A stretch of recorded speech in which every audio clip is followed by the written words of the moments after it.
ইস্তেকামাতের জন্য, দ্বীনের উপরে টিকে থাকার জন্য আল্লাহর কাছে দোয়া করব। আমরা মাঝে মাঝে দেখি আমাদের কোনো ভাই যখন বেশি বিপদে পড়েন তখন আল্লাহর কাছে বেশি কাকুতি মিনতি করে দোয়া করেন। এটা তো অনেক ভালো, আলহামদুলিল্লাহ। কিন্তু তার চাইতে আরো বেশি ভালো হলো যে আমি বিপদে পড়ার আগ থেকেই যদি আমি এই দোয়ার আমল শুরু করি, আমি যদি আমাকে আল্লাহর কাছে সারেন্ডার করি, এটা বেশি ভালো। আল্লাহ তাআলা এতে বেশি খুশি হন। কোরবানের আরেকটি শিক্ষা হলো শয়তানের কুমন্ত্রণাকে নস্যাৎ করে দেওয়া। ইব্রাহিম আলাইহিস সালাম যেমনি ভাবে শয়তান কুমন্ত্রণা দিতে আসছিল, যে এটা তো আল্লাহর একটি ডাইরেক্ট নির্দেশ না, স্বপ্ন, তাহলে এটা তো আপনার পালন করার দরকার নেই। সেই অবস্থাতে ইব্রাহিম আলাইহিস সালাম ওই পাথর নিক্ষেপ করেছেন শয়তানকে, আর এটা আল্লাহর কাছে এত বেশি পছন্দ হয়েছে, আল্লাহ তাআলা এটা পরবর্তীওয়ালাদের জন্য ইসলামের বিধান হিসেবে সাব্যস্ত করেছেন। তাই আমি আপনিও কি করব, শয়তানকে সব সময় নস্যাৎ করার চেষ্টা করব। কিভাবে?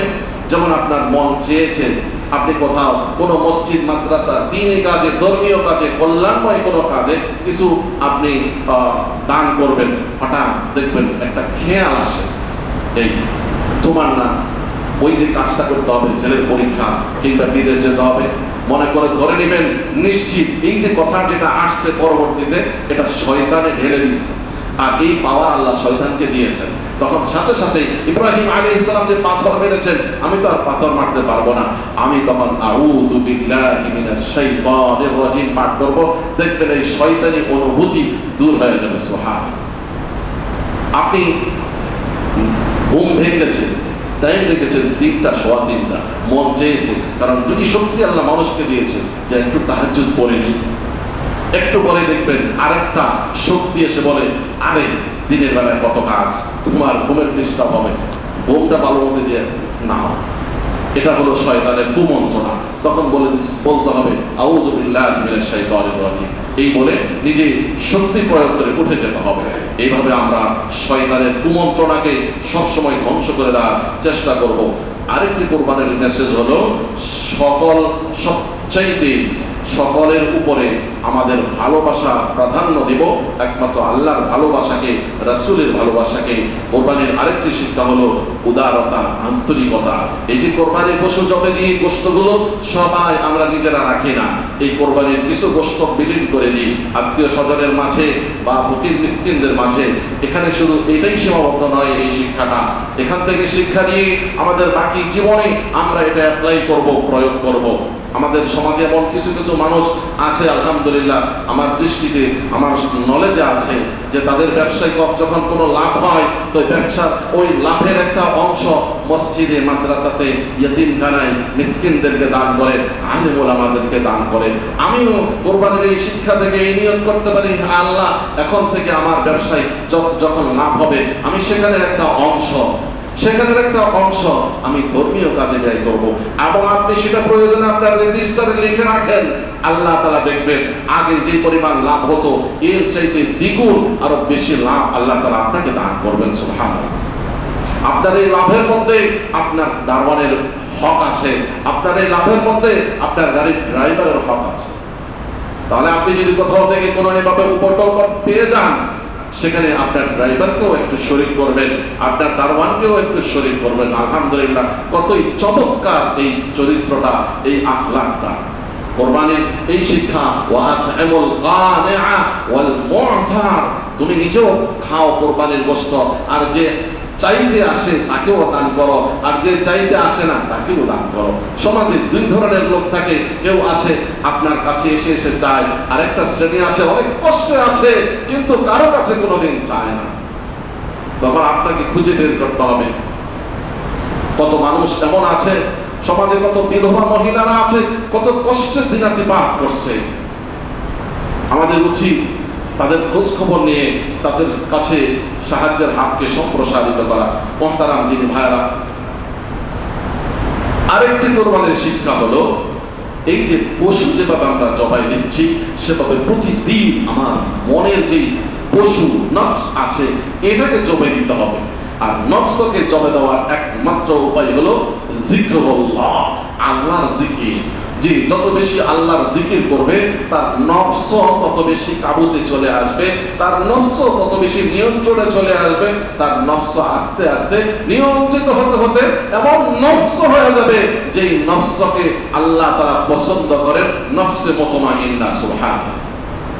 আমাদের টার্গেট একটাই, আমি ইবাদত বন্দেগী করতে করতে আমার নফসকে পদদলিত করতে করতে এক পর্যায়ে আমি এমন হব যে আমি আল্লাহর জন্য যেটা চাই আমার নফস কখনো না বলবে না। এই নফসকে বলা হয় নফসে মুতমাইন্না। আর এই নফস যখন আমার অর্জন হবে তখনই উপরওয়ালার পক্ষ থেকে ডাক চলে আসবে, ইয়া আইয়াতুহান নাফসুল মুতমাইন্না ইরজিই ইলা রাব্বিকি রাদিয়াতাম মারদিয়া ফাদখুলি ফি ইবাদি ওয়াদখুলি জান্নাতি। এই নফসে মুতমাইন্নার অধিকারী আমি হতে পারলে আল্লাহর পক্ষ থেকে বেগাইরি হিসাব জান্নাতে প্রবেশ করিয়ে দিবেন। সুবহানাল্লাহ। এই কোরবানির আরেকটা শিক্ষা হলো পরামর্শ ভিত্তিক জীবন পরিচালনা করা। পরামর্শ ভিত্তিক। ইব্রাহিম আলাইহিস সালাম যদি ইসমাঈলকে সরাসরি জবাই করতে নিতেন, হয়তো বা ইসমাঈল আলাইহিস সালাম বুঝতে না পারলে কিছুটা হয়তো বিরোধিতা করতেই পারতেন, কিন্তু পরামর্শ করেছেন। এখান থেকে শিক্ষা হলো আমার লাইফে আমি পরামর্শ করে চলবো। একজন স্টুডেন্ট পরামর্শ করব কিভাবে ভালো করে পড়াশোনা করা যায়। একজন কর্মজীবী হিসেবে সিনিয়রদের সাথে পরামর্শ করতে হবে কিভাবে আমার এই দায়িত্বকে সুন্দর করে আদায় করা যায়। একজন পরিবারের কর্তা হিসেবে নিজের স্ত্রী সন্তানদের সাথে পরামর্শ করতে হবে। যেই ফ্যামিলি সমাজে পরামর্শ ভিত্তিক জীবনযাপন করে ওই ফ্যামিলিতে কোনোদিন হাজব্যান্ড ওয়াইফের মাঝে ঝগড়া হয় না, সন্তান এবং পিতার মাঝে কোনোদিন মতবিরোধ হয় না। তাই আমরা শিক্ষা গ্রহণ করে আমাদের বাস্তব জীবনে এই শিক্ষাকে আমরা বাস্তবায়ন করার চেষ্টা করব। আমরা পরামর্শ ভিত্তিক জীবনযাপন করব। এই পরামর্শকে আমরা আমাদের জেনারেল লাইনে হয়তো পরামর্শ বলি না, কিন্তু মিটিং বলি। ওই কোম্পানি সবচেয়ে বড় সাকসেসফুল যারা বেশি বেশি মিটিং করে, যারা তাদের সিনিয়ররা জুনিয়রদের সাথে বসে মিট করে, তারা সবসময় ব্যবসাকে সামনের দিকে এগিয়ে নিয়ে যেতে পারে। ওই দেশ সবচেয়ে বড় সফল যেই দেশের প্রধানরা ছোটদের সাথে দায়িত্বশীল সকলের সাথে পরামর্শ করে সামনের দিকে দেশকে এগিয়ে নিতে চেষ্টা করে। তো এই জিনিসটা যারা যারা গ্রহণ করেছে সবাই সফল হয়েছে। সুতরাং আমিও যদি আমার লাইফকে সুন্দর করতে চাই, আমি আমার পরামর্শ ভিত্তিক জীবনযাপন শুরু করে দিব। স্ত্রী হোক, ছেলে হোক, আপনজন হোক, সবার সাথে পরামর্শ ভিত্তিক জীবনযাপন করবো। মুহতারাম দিনী ভাইরা, এইভাবে ইমানের লাইনে আমলের লাইনেও পরামর্শ করতে হবে। কার সাথে?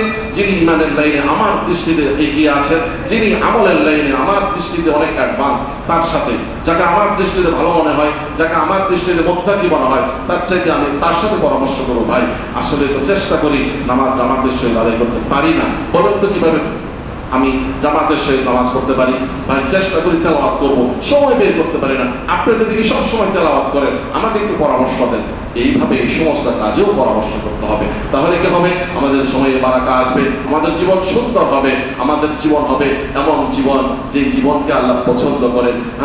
যেই জীবনকে বলা হয় মাঈশাতান রাদিয়া, সন্তুষ্টময় জীবন। আল্লাহ তাআলা আমাদের সকলকে এই কোরবানির শিক্ষাগুলো গ্রহণ করে আমাদের বাস্তব জীবনে এগুলোকে প্রয়োগ করার মাধ্যমে আল্লাহর সন্তুষ্টি অর্জনের তৌফিক দান করেন।